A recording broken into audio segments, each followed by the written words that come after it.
Hi! இது வந்து Sunday எடுத்த மினி விளாக் தான். சண்டேங்கிறதுனால கொஞ்சம் லேட்டா தான் எழுந்தேன். எழுந்ததுமே இந்த வீக்குக்கு தேவையான ஃப்ரூட்ஸ் அண்ட் வெஜிடபிள்ஸ் எல்லாம் வாங்கிக்கலான்னு கடைக்கு போனேன். மார்னிங் போனா தான் வெஜிடபிள்ஸ் எல்லாமே கொஞ்சம் ஃப்ரெஷ்ஷா இருக்கு. ஈவினிங் போனா அப்படி இருக்கிறதில்ல. அப்படியே சிக்கனும் வாங்கிட்டு வீட்டுக்கு வந்தா பார்சல் டெலிவரி பண்ணியிருந்தாங்க. ஸோ என்னன்னு ஓப்பன் பண்ணி பார்த்தா, இது வந்து சாப்பிங் போர்ட் தான். Steel chopping board. கரெக்ட்டான டைமுக்கு தான் டெலிவரி பண்ணாங்கன்னு தோணுச்சு. ப்ராடக்ட் நல்லா ஹெவியாவே இருந்தது. ஆனா, இத வந்து கிச்சன் கவுண்டர் டாப் சென்டர்ல வச்சு யூஸ் பண்ண முடியாது. பிகாஸ் அந்த கேப் இருக்கிறதுனால, இத இந்த மாதிரி எட்ஜ்ல வச்சு தான் யூஸ் பண்ண முடியும். பிளஸ் இத வந்து இந்த பக்கம், அந்த பக்கம் ஈஸியா நம்ப மூவ் கூட பண்ணிக்கலாம். அண்ட் சைஸ் வைஸும் கூட ரொம்ப பெருசா இருந்தது. இதுதான் என்னோட முன்னாடி இருந்த வுட்டன் சாப்பிங் போர்ட். இதோட டபுள் மடங்கா இருந்தது. யூசுவலா ஏதாவது பழைய மூவிஸ ப்ளே பண்ணிட்டு நான் குக் பண்ண ஸ்டார்ட் பண்ணுவேன். ஸோ தட் போர் அடிக்காதுன்னு. அண்ட் அந்த மூவிஸ்லலாம் காமெடியும் சேர்த்து ஒரு நல்ல மெசேஜ் சொல்லியிருப்பாங்க. இன்னைக்கு நான் யூசுவலா கிரேவி இல்லாம மேரினேட் பண்ணி சிக்கன் கிரேவி பண்ணலான்னு தான் ட்ரை பண்ணேன்.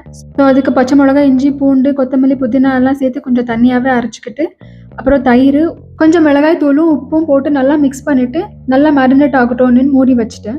அப்புறம் புதுசா வாங்குன இந்த சாப்பிங் போர்ட வாஷ் பண்ணிட்டு யூஸ் பண்ணி பார்த்தேன். ரொம்ப ஈஸியாவே இருந்தது வெஜிடபிள்ஸ் எல்லாம் சாப் பண்ண. அது என்னமோ தெரியல, எனக்கு மண்பானையில சமைக்கணும்னா அவ்ளோ இஷ்டம். அதுவும் அதுல டேஸ்ட் வந்து ரொம்பவே நல்லா இருக்கும்.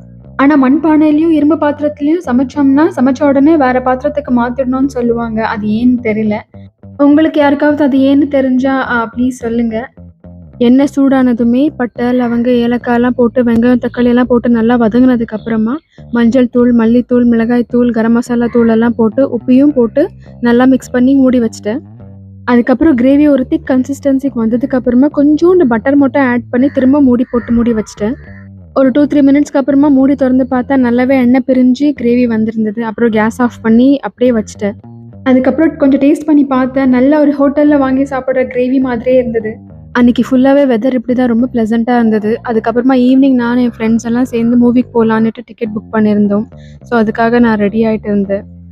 ஜஸ்ட் ஒரு கேஷுவல் லுக்கோட தான் நான் ரெடியாகி கிளம்புனேன். ஈவினிங் ஒரு 6:00 ஷோ தான்.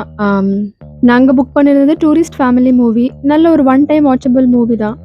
ஸோ மூவி முடிச்சதோட என்னோட வீக்கெண்டும் நல்லாவே முடிஞ்சது.